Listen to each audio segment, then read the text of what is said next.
Hello, ni Drift. Nizere ko meze neza. Uyu munsi tugiye kuvuga ku bantu 5 udakwiriye kwibagira mu buzima bwawe uko vyogenda uko ariko kose canke ico waba ico arico cose abantu udakwiye kwibagira mu buzima bwawe. Turi mu bihe yaho ubuzima buriko buradutwara gutuma umuntu uwari wese agenda akavuga ngo ngiye gukora ubuzima bwanje, ngo ngiye kwiberaho ngo ubwanje ngo kubera ko nasanze atakeza k'abantu canke ngo nasanze ngo abantu ko ari babi. Ariko ico wamenya nuko umuntu ntashobora kubaho atabandi bantu bahari. Uno munsi n'umuntu wo gufata akagusiga mu iki gihugu uri wenyene ushobora kubaho paske umuntu akeneye uwundi. Kandi ico wamenya ico cyose mu buzima ugutera imbere kwawe bizoca ku bantu, kandi no kugira ngo ivyo washitseko bisambuke bimere nabi bishobora guca mu bantu. Rero ngaba abantu mu buzima bwawe udakwiriye kwibagira na rimwe uko vyogenda uko ariko kose, kugira ngo bizotume uba umuntu nyamuntu canke bizotuma uba umuntu ushaka kuba we. Gumana nanje, umuntu wa 5 araza kugutangaza cane. Ico ndagusaba raba ko wakoze subscribe ariko icingenzi cyane ndagusavye ukore like gufyondaho gusa, ntaco vyogutwara ntaco wohomba, ni juste gufyondaho gusa. Ikaze. Umuntu wa mbere mu buzima bwawe udakwiriye kwibagira na rimwe n'umuntu yaguteye intege mu gihe abandi bose batabona ivyo urimo canke cagihe nawe wikekeranyaho mu buzima. Umuntu uwo ari we wese aca mwibi bihe mu buzima. Umuntu ari we wese agira igihe cyo kwikekeranyaho, ugasanga ari mu bintu ariko arakora ibintu byanse, ariko arakora ibi nibi ariko abona nta kizovamo kandi n'ivyo yari yizeye, ugasanga rimwe abavukana batangiye kumubwira ati va muri ivyo bintu, kandi ugasanga rimwe n'abavyeyi baramubwira ati va muri ivyo bintu we navyo ushoboye, yamara wowe wicara ukaraba ugasanga nivyo bintu wumva ushaka gukora.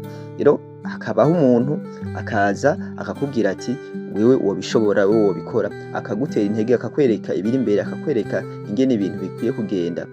Uyo muntu naho atakintu kinini abagufashije, kwicara gusa akakuganiriza, akakubwira yuko agushigikiye, akakubwira yuko uri gitangaza nawe wobishobora. Uyu muntu n'umuntu asa n'umuntu yaje mu buzima bwawe, umuriro uri kurazima hasigaye ikara rimwe, iryo kara rimwe akongera akarihuha rikaka rikavamo ikindi kintu. Uyu muntu rero ntukwiriye kumwibagira mu buzima bwawe, kubera ko niyo wibagira uyu muntu kubera wateye imbere, kubera byaciyemwo, uzoba usa n'utaye akaranga kawe canke inkomoko yawe. Kubera ko rimwe mu buzima tuba dukeneye abantu badushigikira. Nawe uri kurumviza iki kiganiro, hari ibintu ushobora kuba urimwo ubona wacitse intege, ariko woronka umuntu agusutena, umuntu akubwira amajambo, ushobora gukora ibirenze ivyo uri kurakora canke ibintu urimwo birashobora gucamo uronse umuntu agushigikira. Rero ntuzigere na rimwe wibagira umuntu yagushigikiye, umuntu yaguteye intege mu gihe abandi bose bari babona umenga ntibizocamwo, mu gihe nawe ubwawe wabona umenga ibintu urimwo ntuzi ivyo urimwo. Kwa kundi uri kurakora ibintu ugasanga ukabona neza yuko ndiko ndata umwanya, ivyo ndiko ndakora ntibiko biracamwo, buri kintu cose ngerageje wapi ntibiriko biragenda, ariko hakaza umuntu akubwira ati mani wowe urashoboye. Uyu muntu niwungira akamaro mu buzima bwawe. Byaba byiza, byaba ngombwa yuko n'izina ry'uwo muntu ukwiye kuryandika ahantu, ku buryo buri munsi uvyubutse canke ku buryo buri munsi uteye intambwe ukagira ugwe gushika kuvuga ati hariho umuntu yigeze gutuma ngera kuri ibi bintu. Umuntu wa 2 udakwiriye kwibagira mu buzima bwawe n'umuntu yagukunze ataco ufise, yagukunze ataco urabaco. Akenshi mwino minsi canke mwibi tugezemo, ubugenzi bw'abantu canke inkundo z'abantu usanga zifatiye ku bintu. Rimwe ugasanga n'amafaranga, kabiri ugasanga nakazi umuntu akora, gatatu ugasanga ni hit afise canke celebrity ukuntu amenyekana, canke kane ugasanga n'ukuntu ava mu muryango wifashe, ugasanga abantu bagukundira ico kintu. Rero hariho umuntu ashobora kuza mu buzima bwawe akagukunda ataco urabaco, atahurashika, ugasanga uwo muntu mbere urabona yuko yoronka n'abandi bantu ashobora gukundana bakurenza, ariko ugasanga n'umuntu akwitwararitse, n'umuntu akwitaho, n'umuntu akuba hafi, n'umuntu abashaka ko muguma mubonana. Uyu muntu yagukunze mu gihe atakintu ufise, mu gihe abandi babona yuko ataco umaze. Numara gutera imbere, numara gushika ku ntambwe, ndagusabe uyu muntu uzumwibagire, kubera ko uyu muntu ari muri bimwe byatumye ushika kuyo ntambwe, paske twese tuba dukeneye abantu batwitaho. Rero mu gihe ufise umuntu akwitaho atakintu urashikako, hari igihe uri ufise umuntu ugatangura kwibaza ati none umuntu ankundira iki, umuntu kanyitaho ko hari abandi bantu yogenda kuvugisha kandi bansumba canke bameze neza, kubera ikaguma iruhande yanje. Rero uriya muntu uko vyogenda uko ariko kose, naho azoca imyaka myinshi mutakibonana, uzotera imbere gute, ariko uyu muntu ntuzigere umwibagira, kubera ko uyu muntu ni imwe mu rufunguzo rwatumye ugera aho ugera. Paske umuntu mwabanye mu gihe c'imbeho niwaronka umupira, canke umuntu mwabanye mu gihe c'imvura niwaronka umutaka, ntuzureke ngo anyagirwe, ahubwo uzomuhamagare abe iruhande yawe, kuko kirazira gusangira nabo mutasonzanye. Ariko umuntu mwasonzanye niwo umuntu aba akeneye ubwa mbere ko musangira mugakora kw'isahani mwese. Umuntu wa gatatu udakwiriye kwibagira mu buzima bwawe ni umuntu yakuvugiye aho ijwi ryawe ritari kumvikana. Hari igihe usanga umuntu akuvugira ahantu nawe ubwawe ata muntu ari kukuvugira, canke ijwi ryawe ritari kumvikana paske wewe nta bubasha wari ufise bwo kuvugira aho hantu. Ariko ugasanga n'akarorero, ushobora gusanga ufise umuntu canke umuntu akuzi bakagenda mu bintu kanaka bakavuga bati dukeneye umuntu ameze uku nuku nuku nuku. Uyo muntu agahaguruka akavuga ati jewe ndazi umuntu ashoboye ivyo bintu, akakuvugira akaguhuza n'abantu wewe utari uzi neza yuko mwohuye. Uyu muntu nawe ni uw'agaciro mu buzima bwawe. Uyu muntu nawe akeneye ikibanza mu mutima wawe no mu mutwe wawe kugira ngo umenye neza yuko ikintu yakoze cari c'ingirakamaro. Hari abantu mudashobora guhura udahujwe n'abandi bantu. Hari ahantu ijwi ryawe ridashobora gushika mu gihe abandi batakuvugiye. Rero nimba ushobora kuba ufise uyu muntu ntuzumwibagire mu buzima bwawe, kubera ko uyu muntu nawe azoba yaragize uruhara runini rwo gutuma ubaho wishimye muri ubu buzima. Umuntu akuvugira ahantu ijwi ryawe ritari gushika, umuntu aguhuza n'abantu wari wibaza yuko mutupfuye muhuye. Ni ukuvuga ngo aba bantu batanga connection bakavuga bati reka ndaguhuze n'uriya muntu kubera ko wewe mbona ushoboye ibi canke mbona umeze uko. Mu bisanzwe n'umuntu yakurangiye aho ukura umukate. Mu bisanzwe umuntu yakurangiye aho ukura umukate si umuntu wo kwirengagiza, paske yagize uruhara runini mu buzima bwawe kugira ngo ushobore gutera intambwe mu buzima. Rero n'uyu muntu si umuntu wo kwirengagiza canke wo kwibagira mu buzima bwawe.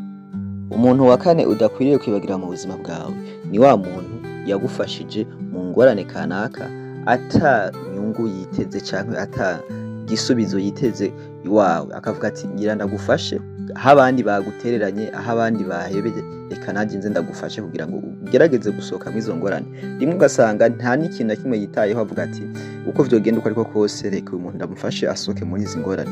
Afite mu buzima canke ingene tubayeho mw'ino minsi, umuntu ntagufasha kubera adafise ingorane, kubera ko mw'isi nta muntu n'umwe adafise ingorane. Buri umwe wese afise ingorane mu buryo bwiwe, ariko umuntu yitanga akavuga ati nanjye reka nje kumufasha, urya muntu ni uw'agaciro mu buzima bwawe, kubera ko buri umwe wese afise ingorane ziwe aha mw'isi. Rero niwabona umuntu ata umwanya wiwe canke umuntu yirengagiza ingorane ziwe akaza kugufasha mw'ibi na biriya, uzomenye yuko uyu muntu ari uw'agaciro cane mu buzima bwawe. Ahubwo ntukwiriye kumwibagira mu buzima bwawe, uvuga ati hari umuntu yigeze kumfasha uko vyogenda uko ariko kose, yakoze ibintu vyiza canke yankoreye ibintu vyiza. Rero ni kumushira ku mutima, kuko ari muri bamwe bambereye nka marayika muri ubuzima. Hari umuntu agufasha mu ngorane ukamubona nka marayika canke ukamubona nk'intumwa y'Imana. Hahandi uvuga ati vyarangiye, uvuga ati vyapfuye, uvuga ati harakurikira iki, uvuga ati none nanje biragenda gute. Ariko ukabona haraje umuntu ikibazo cawe agifashe mu ntoki nk'iciwe, aragufashije mugisohotsemwo umeze neza, ibintu bigacamwo, ukabona umenga ni Imana yonyene yimanukiraje. Uriya muntu si umuntu wo kwirengagiza. Umuntu agufasha naho kuba ari akantu gato, iyo umuntu akwiyumvira ko kugufasha, menya yuko ari ivy'agaciro kandi yabishizemwo umutima mwiza. Umuntu wa gatanu rero udakwiriye kwibagira mu buzima bwawe, uyu muntu aratangaje cane. Umuntu aratangaje cane, nico gituma nakubwiye nti umuntu wa gatanu aza kuba atangaje. N'umuntu yagusize mu ngorane, ni wa muntu yagutaye hahandi wari umukeneye, ni wa muntu yanse kukuvugira kandi wari ugize gute, wari ukenewe kuvugirwa. Uyu muntu n'umuntu nawe nyene w'ingirakamaro mu buzima bwawe, kubera yuko abantu benshi canke ukuntu tubayeho nta kintu na kimwe tuvuka tuzi, dukura twiga. Rero niho vyashika uyu muntu ukamugira mu buzima bwawe agagukorera ibi, menya yuko n'uyu muntu atari ukwibagirwa, kubera ko niwibagira uyu muntu bizotuma wongera gukora aya makosa yo kwizera abantu cane. Ariko uyu muntu yagushize mu ngorane, si vyiza yuko umwibagira, kuko buri munsi uzokwama wibuka uvuga ati hariho umuntu yigeze kunkorera iki, iri kosa sinshobora kongera kurisubiramwo. Buriya amakosa atubako kugira tuyigireko. Rero niwibagira amakosa yakubayeko canke ivyo wakoze bibi, uzomenye yuko anytime canke umwanya wose wongera kugwa mu yandi makosa. Rero nico gituma uyu muntu wa gatanu ari ingenzi cyane, kuko azokwigisha kubaho nta kwisi. Naho wumvise tukubwiye abo bantu, si bose bashobora kugufasha, si bose bashobora kugira neza, ahubwo hariho n'abaza kugusambura. Rero n'abajya bagukoreye ibibi, n'abajya batakubereye abana beza, ni ngombwa yuko ubibuka mu buzima bwawe kugira ngo umenye ingene ushobora kwitwara iyo uhuye n'abantu bashasha muri ubu buzima, canke iyo ugeze ahandi hantu ukavuga ati reka uyu ntashobora kunkorera nka vyanaka, ko hari umuntu muhura ukabona neza yuko ashaka kuza muri version ya wa muntu umwe yakugiriye nabi, paske hari umuntu aza yigira umwana mwiza mugabo umunyu mukabona araguhindutse. Uyu muntu ni wamugumana ku mutima ukaguma umwibuka, ni haza undi yitwara nka kwa kundi nyene uzogira amakenga uvuga ati aha ndahitwara uko. Mwakoze kumviriza iki kiganiro, nimba wemeranje nanje twandikiye muri commentaire, abeko wakoze subscribe, duhure mu kiganiro gikurikira. Ciao ciao.